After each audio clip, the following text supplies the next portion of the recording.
On the morning the banners came down, the city wore the smell of wet ash and river fog.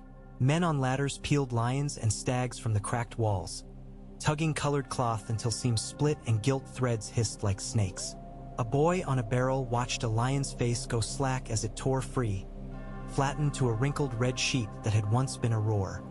He laughed because he was 10 and because he'd never known the city without painted animals ruling the wind.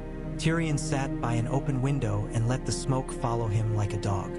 The crown that had been set upon his head was too clever by half, thin metal braided into a loop, more circlet than crown, cool and light when the steward settled it there but heavy thereafter, as if fake weight had been waiting in it like wine hidden at the bottom of a cup. He lifted it away and held it in his hands. He could feel a dent where someone else's thumb had worried the metal. A craftsman had made that, imagining a king who would fidget. The craftsman had known. Podrick stood in the doorway with a ledger hugged to his chest. He had grown into himself last winter. His voice no longer cracked, and he carried ink on his fingers like a badge. "They've taken the beasts from most of the gates," he said. "The men are asking what you want done with them, Your Grace." "Your Grace," Tyrion repeated, savoring how sweet and ridiculous it could be in a single mouthful. "Fold them. We'll use them for blankets. The lion deserves that much truth." Podrick nodded like a man who wanted to salute but had a book for a shield. "The City Watch reports no fights yet. Some of the old knights are in the taverns, telling stories about when a man could earn a field by splitting skulls. The small folk are listening. They always have," Tyrion said. "They simply pretended they weren't. Bring them bread, Pod." A man's belly closes his ears. He turned back to the window. The crown's metal warmed in his palms. When they had placed it on his head in the dragon pit, between ripped shadows and ghost bones, he had thought of his father as he rarely allowed himself to think of him. Tall on a balcony, hands steepled, gaze like a spool of thread that expected the world to bind itself about him. The dead had a way of living under your elbows, directing the angle of your hands. Tyrion had braced himself then. He had spoken carefully and slowly of charters and assemblies, of debts and grain, of the rights of people who were neither lord nor knight nor priest, and the dragons that weren't there had listened politely as only dead things do. Now the true work opened before him like a chest with a sticky lock. He kept the small council small enough to fit at a luncheon table. A shipwright from the Blackwater named Sala, whose palms carried traces of tar and whose laughter knocked paint chips off ceilings. A seamstress called Maris with a limp and a mind like a trap. She could measure an argument by the eyes who watched it. A Bravosi factor with a neat beard who spoke 3 languages in the same sentence when he was excited, and a weathered septon who warned him, gently and often, that change must walk because it fell when it tried to run. "You mean it will be chased when it tries to run," Tyrion answered.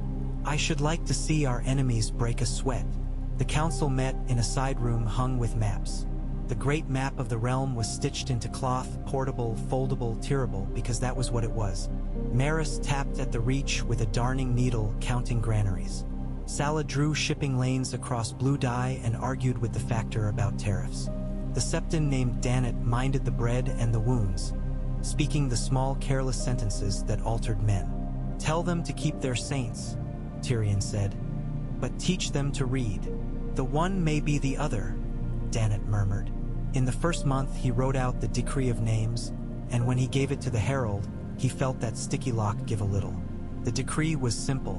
No man or woman could style themselves lord or lady of any place. Any man or woman could claim a name fit to their hands. The coats that had told strangers who owned the fields would be taken down. The towers that had stood like thumbs in the sky would be made schools or almshouses or, where the stones were bad, quarries to pave roads from hamlet to storehouse to city. The lands would be measured, not by memory or gossip but by walking, then portioned into freeholds held in common by towns and shepherds' councils and fishers' rings. Titles of office would replace titles of blood, and the holders of those offices would answer to people chosen by lot whose names would be written in a big ledger that any man or woman with eyes could read. "It will not stick," the Bravosi factor said, tapping the parchment as if to coax out more ink. "Names wash away. Then we will write them again," Tyrion said. We will keep writing them until a child looks at a castle and thinks it odd we once slept in those. Merchants grumbled that the coin was rigged less cleverly than he, and outlying lords, who were outlying only because a sea of men lay between them and the capital, sent letters full of words like unnatural and godless and thief. Tyrion drank wine and wrote back with words like necessary and lawful and hungry. He sent men to measure and women to count. When he sent soldiers, he sent them with more bread than arrows. He promised the city watch a wage that could be carried home to a wife without shame. The watchmen went to their barracks with shoulders square, and the city's shadows changed shape. There was a day when the faith tried its weight. Priests gathered before the red keep with banners stitched with eyes and tears. A boy banged a drum with a stick until the stick broke. Then he banged it with his hand. Then he simply shouted. The high voice was honest. Tyrion watched from a balcony with the Septon and Podrick P. Odric held the crown, as if he could keep any arrow aimed at it away by the steadiness of his hand. The Septon asked leave to speak and went down the stairs and waded into the crowd as if it were water on a hot day. Who among you cannot write their name? He called, and hands lifted and lowered like frightened birds. Come to the yard this evening, he told them. There will be chalk. The faith soon learned what cleverer men had always known. Chalk and bred steel thunder, quiet as felt slippers. They came for him anyway, not with faith but with steel. At Harrenhal, a party of those who could not stand the sight of a hall without painted ceilings sat in shadow and swore to fix the world. Their letters smelled of old lavender and new ink. A courier caught on the road told Tyrion the names, the proud and the brittle, the ones who would calculate odds until there were none left to calculate. Tyrion imagined them there, ghosts planning the strangling of a living thing beneath beams black with dragonfire. He smiled without humor and sent letters of his own. He called something grand enough to lure them into the sun and humble enough to be believed. A moot for the writing of the realm's great charter. Let us put down all our thoughts, he wrote with all courtesy. Bring your scribes and your seals. Bring grievances. Bring whatever you call truth.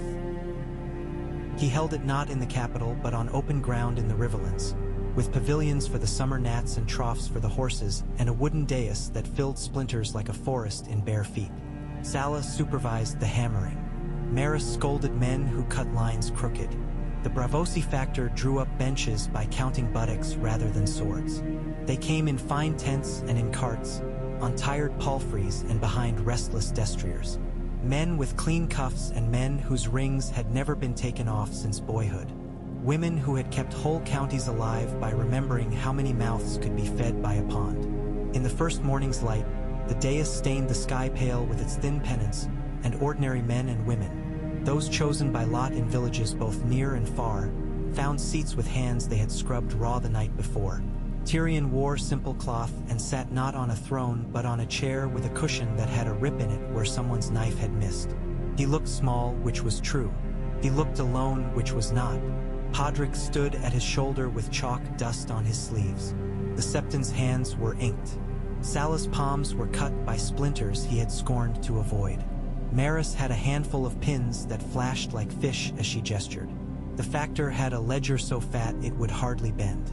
The first challenge came from a knight with a temperate face, one of those men who look like reasonable stone until you try to move them. He announced to polite murmur that a realm is a house and a house is made of its pillars, and if you pull the pillars down for the sake of wind, it is not wind you get but a roof on your head.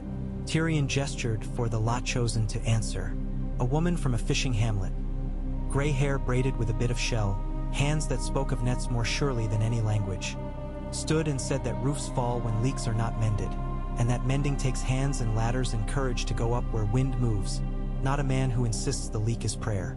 It went like that for days, the old facing the new, the proud testing the prepared. At night, they burned sausages and counted stars, and old knights quietly asked young men to teach them their letters because it is hard to be useless by a lantern. Tyrion did not sleep much. He walked through canvas lanes and saw how the realm truly lived, on calluses and gossip, on stew steam and liquor, on grudge and mercy. He listened for the sword it would be and heard it as soon as it rang. They struck on the fourth night. Not all of them, because not all were fools. Enough. A coterie of men who had never sat their horses after sundown without servants to lead returned to servants' alley and lifted knives. They met not frightened boys but the watch, sober and paid, and the mountain men who had come farther than anyone and had no habit of letting men lay harsh hands on their nephew's king. The fight tore canvas and woke horses, bruised knuckles and broke teeth. No fire took.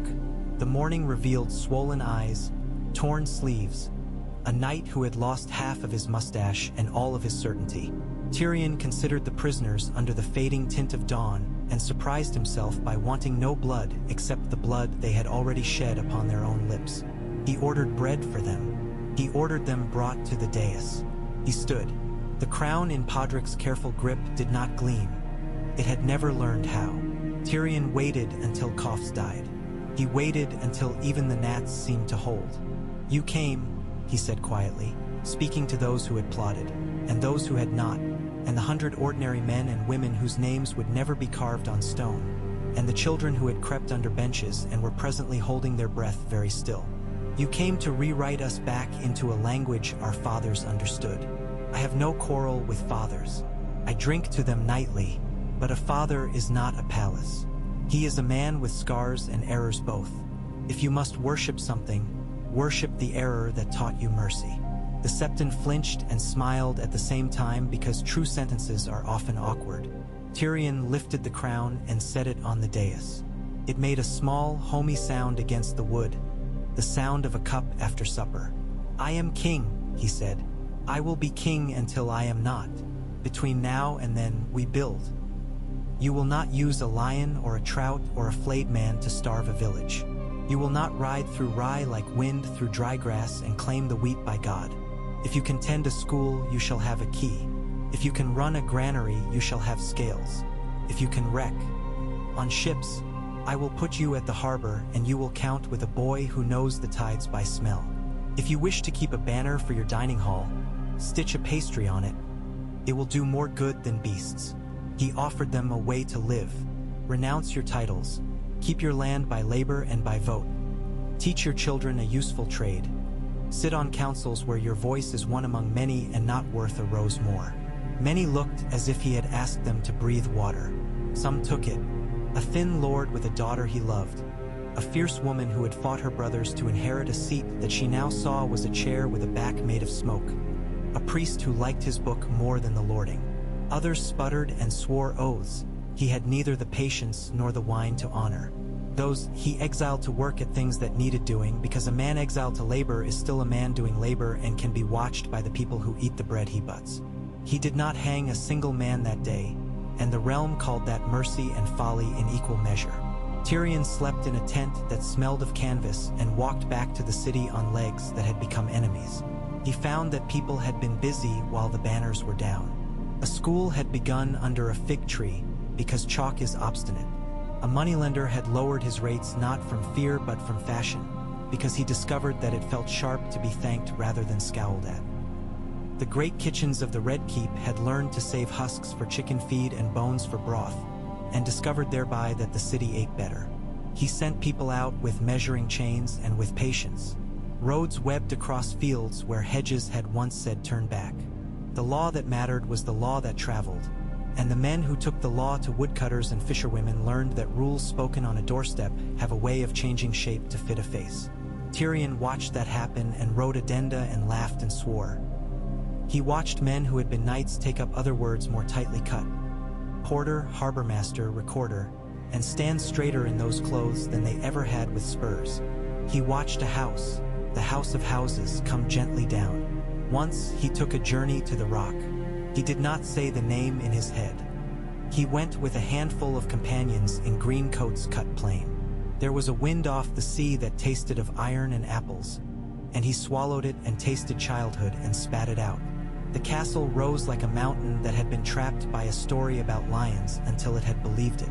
Tyrion walked its halls the way a man walks his own dreams, carefully, noticing that the worst monsters are made of memory and upholstery. He gathered the portraits and hung them all in one room and left it unlocked so that the children of the town could come in and learn what a family had been allowed to do when a family had been permitted to be a country. He turned a treasury into a counting house. He turned an armory into a machine shop where boys and girls learned to file steel until it sparkled like a promise. He did not burn a single banner. He found that letting them hang in a museum did more mischief to them than flame. When assassins came, he met them with what he had built. A man with leather too new and a lady with a ring that had never left finger since marriage appeared in the city as if they were only married and only untraveled. The watch shook their house and found knives and flour sacks and passwords in a hymn book. The passwords had been written in the margins beside a note about mercy and the poor and a sunflower, and Tyrion put the book in the school so that children could learn to be both kind and keen. He negotiated with bankers like a juggler who had once performed in kitchens and now tossed something hot. He cheated no one because cheating breaks the thing you need most: tomorrow. He bargained hard because bargaining told men that they had not mistaken him for a saint. He walked through the city without fanfare because fanfare steals time, and time was the only coin the realm had in a purse that no longer rang as loudly as it once had when knights plundered for the sound. Years do what they always promise: they pass and they teach. A new generation of men and women grew into their names with the quiet astonishment children feel when a chair holds them as if it had been made for them and not a grandfather. There were still fights. A man does not forget a banner just because the dust does. There were brigands who liked the old way because it was easier to hate a lord than to make a law. The city put them down, and it put down lords, and it put down fools who tried to build new thrones out of ledger books. Tyrion learned which ideal breaks teeth and which softens bread. He learned which men could not be taught without first sitting at a window and watching them breathe, because our language is our lungs and not our tongue. And there came a day, naturally and without trumpets, when the crown seemed to have become a clerk. It sat on the shelf beside a stamp everyone used to mark barley sacks. He saw it one afternoon and understood something his father would have called a weakness, and he called joy. He asked Podrick to bring it. Podrick laughed in his careful way and set it in Tyrion's hands as if giving him a piece of dry bread. He took the crown to the school at the Rock. Children looked up from slates, from gears and books, and he put it down in a case in the hall by the old banners and the first ledger. At the end of the day, he watched 3 boys pressing noses to the glass, reading the little placard Maris had written in neat script that even tired men could see. They sounded out the words. A few letters took them longer than others. "That belonged to a king?" one boy asked cautiously. Tyrion, who had no interest in being recognized and every interest in understanding, said yes. "Why did he keep it?" the boy asked. "He didn't," Tyrion said, and felt a small pride that could pass for humility if you were only glancing. "It kept him until we learned how to keep ourselves. He spent his last working years walking. If you push an idea too hard in one place, it will crack in another, and the only plaster that holds is attendance. He met men who thought him a fool and women who scolded him for not being a bigger fool. He lost arguments and won them, and saw that what mattered was that the argument was the master and not the sword. He wrote less as others wrote more, and if you had asked him, he preferred that you didn't. If he had ended the noble houses forever, he would have taken a long time to answer, because forever is not a word sensible men use on empty stomachs or full. When he died, quietly, thoughtfully, as if finishing a page, a posture that had always suited him, there was no procession. There were lights at windows and stew pots and rows and children carrying the mail for pennies, and on a shelf in a room where a woman taught letters, a crown that had learned patience kept dust without complaint. A boy took it down once a year, rubbed it with a cloth the city had decided was right for that cloth, and set it back while the words on the placard wore smoother under fingers that touched them to know them. And on dry days, in the schoolyard, a little girl sketched a circle with her toe and told a boy not to step out of it until he decided how he wished to be remembered. The boy puffed out his chest and said he wished to be brave. The girl nodded. "That is not a name," she said. "That is a job." She had learned well. He would have smiled if he had been there. He never was where one expected him to be, and he left the realm like a clever guest slips out of a packed room, taking nothing but leaving behind a story everyone told differently and meant the same thing by. We changed, and we had help, and he was only part of it, and that makes more sense than the old tales where one man holds up the sky alone. The North learned other lessons in snow and iron. The night they meant to kill Eddard Stark, the rat in the wall panicked and knocked mortar into the torch flame. and a blue tongue of fire guttered hard enough to draw the attention of a man who had been standing in shadows long enough to be at peace with his own smallness. The man followed the rat because following small things had saved him more often than the reverse. In the black cells, where cold walks wearing cobwebs, he opened a grate and said nothing. Eddard, who had learned to fear words, followed the silence. They gave him a fisherman's cowl and a name that broke if you said it twice. They cut what hair he had left and stained it darker. They bound his bad leg to a plank and told him that pain should be a secret shared only with air. They pushed him into river fog, and he lay in the bottom of a flat boat and watched lamplight slide across the underside of the bridge like an eye closing. On the mud gate a man hawked, not because he needed to but because the moment called for one ordinary noise, and Ned clutched at that sound until he reached deeper water and it fell away. The oars did not know him. That was best. He slept in patches and dreamed of a snowdrift that would not let him through and woke to the smell of fish oil and a woman's rough song in a language that had never ruled him. He came ashore in reeds, bent and broken like reeds, and hid among them like a man hiding from his own bones. There, a boy from a village no one talked about gave him a tattered cloak and 2 apples that tasted like honest life. Ned's breath made a cloud. He thought of Winterfell with such force the idea hurt. The road north moves like the spine of a sleeping creature that loves men in the way mountains love us, by not noticing us. He moved professionally through it, with the set of the mouth a man wears when he intends to live not because it is easy but because it is owed. Word already ran ahead of him. A wolf had escaped the city where they had traded flesh for applause. Men who had never seen him judged him tall and thin and noble and dead. Men who had known him remembered a softness in the eyes that had always meant steel. He reached White Harbor quiet as a nail in a beam. Wyman Manderley received him in a room where oysters held their tongues on beds of ice. Manderley stood to hug him and nearly fell because he had learned the habit of leaning on his elbows too long. "I know the man who brought you north," Wyman murmured, and in the saying a debt changed from a number to a person. "We will pay, but first we will feed you. We will feed you and then feed the ones who want you starved. My cooks are better than swords, and swords are not bad." Ned ate because he had been taught to do what was sensible before what was grand. Wyman made him sleep in a bed wide enough for 3 men and posted guards with orders to butter bread, and no other if awakened. They built a plan in a chamber with a long window that looked out to the harbor. Masts made the sea a forest. Manderley's grandson measured trident movements with little wooden ships as if they were toys, and the child's seriousness made men remember what earnestness looks like before it arms itself. Ravens flew into white mornings, north to Lord Serwyn, to House Glover, to the ports and the hills, to men who had learned in their fathers' houses that oaths were bones and not ribbons. Messages flew east to Howland Reed in his wet kingdom, where he lived as if mud had been invented for him.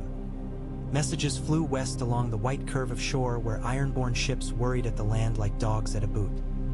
And there went a bird to the wall, to the son who had been a bastard more honestly than some men were lords and who watched the world from ice as if he were an old man with few illusions and a good memory.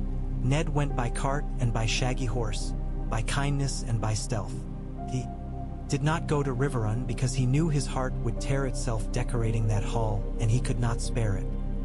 He sent letters to Caitlin that would make her angry for their careful omissions, and he trusted her to be angrier at his enemies than at his small compass for a while, at least until they could fill it together.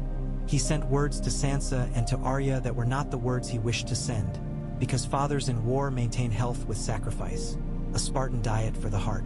The ravens took that too and were paid in grain. That is the way of the world. Before he reached Winterfell, the world burned on a different shore. The Ironborn sailed in the night and took the stony shore from men who had been asleep in their heads even when their eyes were open.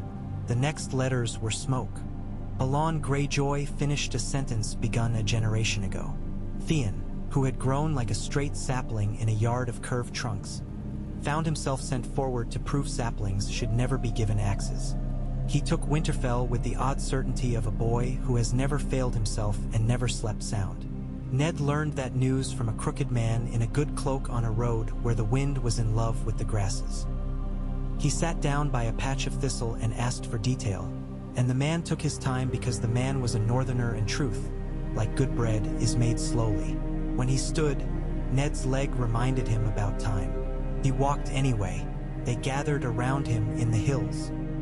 The Umbers came first, like the laughter of a dangerous uncle. Meej Mormont sent daughters in mail that had seen more salt than blood. They looked at Ned the way soldiers look at weather. In Deepwood and Barrowton, men who had accepted grief as a neighbor lifted it and set it on another chair. Reed's people came out of ferns with eyes like cats and retreated into water at night as if into blankets. From White Harbor, Manderley sent men who could gut a fish blindfolded and count coins in the dark. They did not call Ned king. They called him something they had long lacked: awake. He broke the camps into hands that trusted each other and hands that did not yet. He sent the quick ones to run messages. He placed the slow ones beside him on marches so they could be made faster.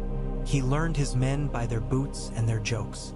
When he stood on a hill and looked down at Winterfell, his heart kicked as if it had been tethered to a post and was now trying to break the rope.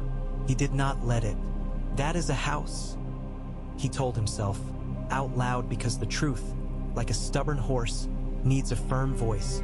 "My home is the people I carry with me." Theon had not known how to own what he had taken. He had the gates. He did not have the walls that truly keep a hold. 1,000 small loyalties that bind stone to flesh. He walked the yard with a strut that had not learned to kneel. Men respect a lord who can laugh like a man in a tavern. Theon smiled like a boy borrowing a sword. He placed boys too young at posts and men too vicious in chambers where mercy was needed. He demanded love and he purchased fear. The exchange rate was ruinous. Ned took the weather tower first.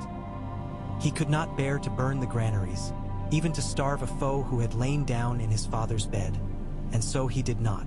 His men went in through old stone like a memory.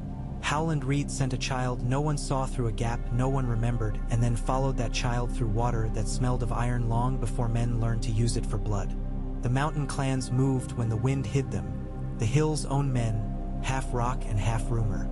At dawn, the tower's door opened and a woman with a gain knife in her belt and ice at her lip told Ned something he had believed but needed to hear. They were ready. He wanted to shout. He had learned to set wanting aside. He brought the men in quiet, one breath at a time, held the air quiet with his hand, and then broke it with a command when breaking meant mercy. The yard boiled. The noise was like water with ponies in it, lashes and hooves and men trying to be clever at dawn. Ned kept to the middle because the middle is where stomachs and courage meet.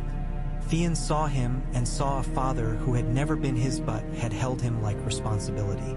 The boy's mouth worked once and then he put steel behind his lips because steel forgives fewer sins than fathers. He called for Reek in the voice of a boy who thinks something he has named will obey him forever. A man came who had the face of a secret. Ned had seen men like that before, men who introduced themselves with a smell. The man smiled as if laughing cost him, and he preferred to drink that coin at night. He made a bow more honest than his name and moved with a grace all the more terrible for its softness. "Ramsay," Ned said, not because he could prove it then, but because sometimes the body knows the name of the harm that faces it. The man blinked, and in that blink Ned saw a child, and then the blink was gone, and there was only what happens when a child learns to love knives. They fought like winter, no grand tactics, just necessity moving men. The gate opened because the men on it remembered their father's house and the old tales that had sat by that fire like uncles. Ned's hand found a sword, and the sword found the man, and the man found a floor, and Ned thought of the times he had prevented such things and the times he had failed. He saw Theon swing with a motion he had once used to cut driftwood. He parried, and his leg screamed, and he struck the sword from Theon's hand because mercy is a skill like any other, and he had practiced it more than most. The boy fell, which was the truest thing he had done all day. He looked up with eyes that had lost too much to be proud. Winterfell's stones knew this dance. Ned commanded silence because silence is a judge, and they gave it for the man he was and for the things they wanted him to say. He took the boy by the arm and toed him up and sent him to a dark room under the yard. "You will answer, and you will pay, and you will live long enough for the debt to tire you. Then you go to the wall, and if you run, I will ask the snow to save a path for me." It was not mercy for Theon.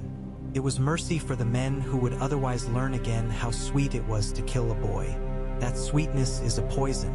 Ned had seen it work in men for 20 years. He turned then to the creature who had called himself Reek and saw a man who liked it when another man's eyes did not understand what was happening and why. Ramsay smiled and showed a ruin, then moved backward without running because some men have discovered the profit in cowardice and will not let it go. "You have nowhere," Ned said, breathing hard. "I have everywhere." It was more prayer than threat. Men grabbed Ramsay, and he did not fight because it was not his way. He could not imagine the rule of iron that was not fire.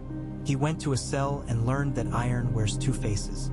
The North howled then, not for revenge as much as for release.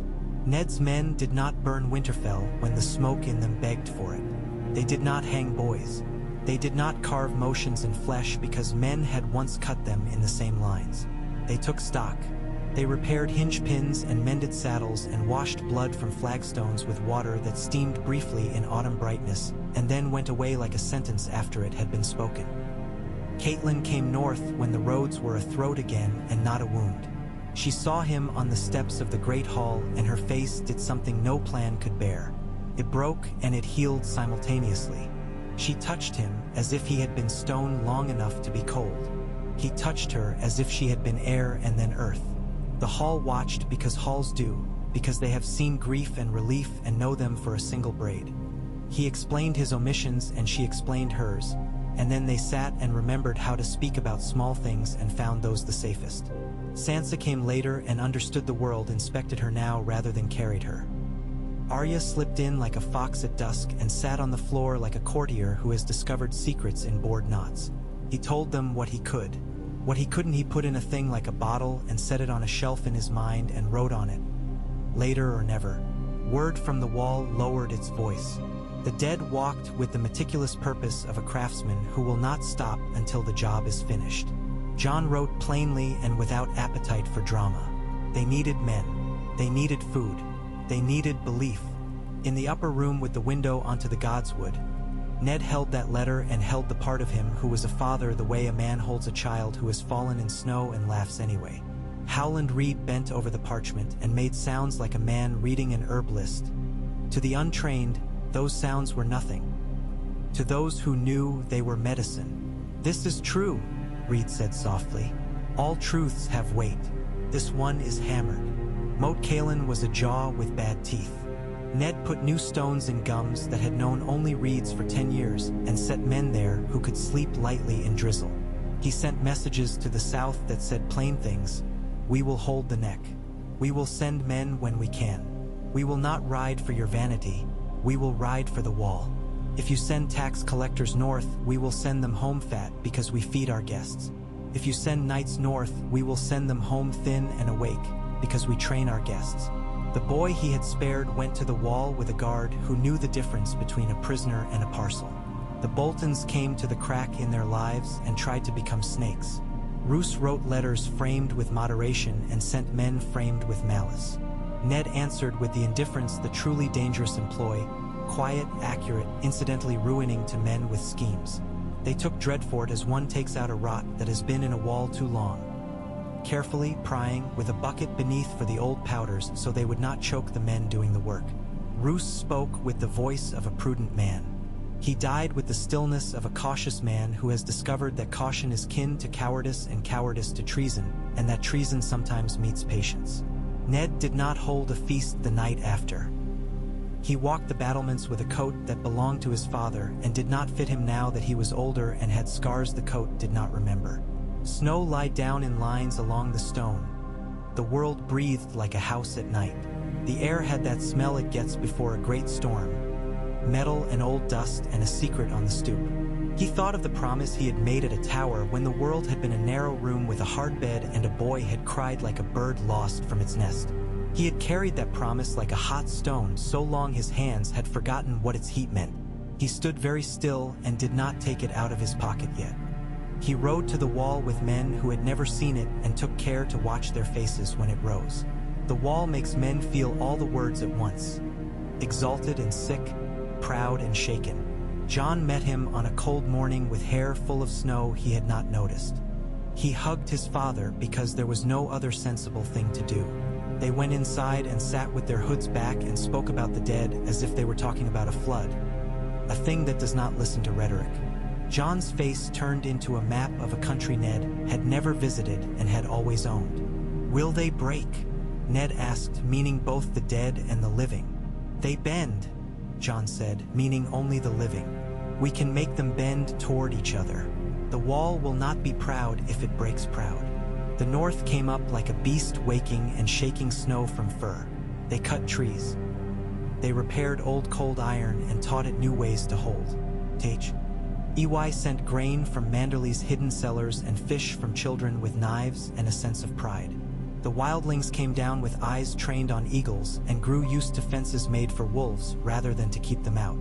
The first night a pack of them slept in the barns at Winterfell. A boy from Widow's Watch dropped a loaf and picked it up and brushed it off without laughing. And the girl from the Bay of Seals who saw him do it talked to him slowly the next morning and taught him the sound the wind makes when it leaves the mountain and enters a valley.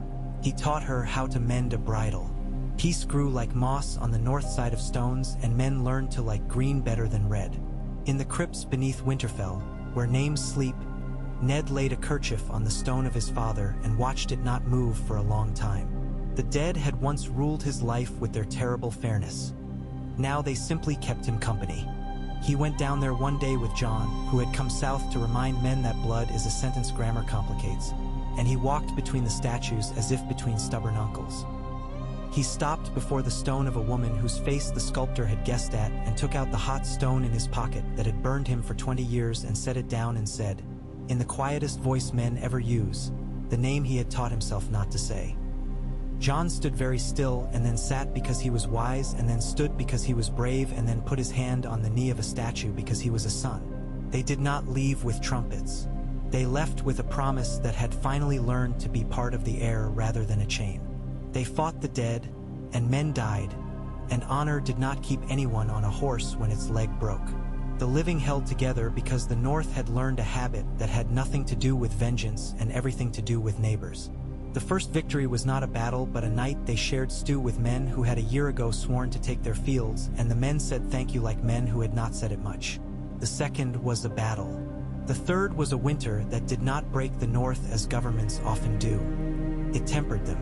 When spring came late, Ned stood by the heart tree and felt the old faces in the weirwood watching as they always had and always would.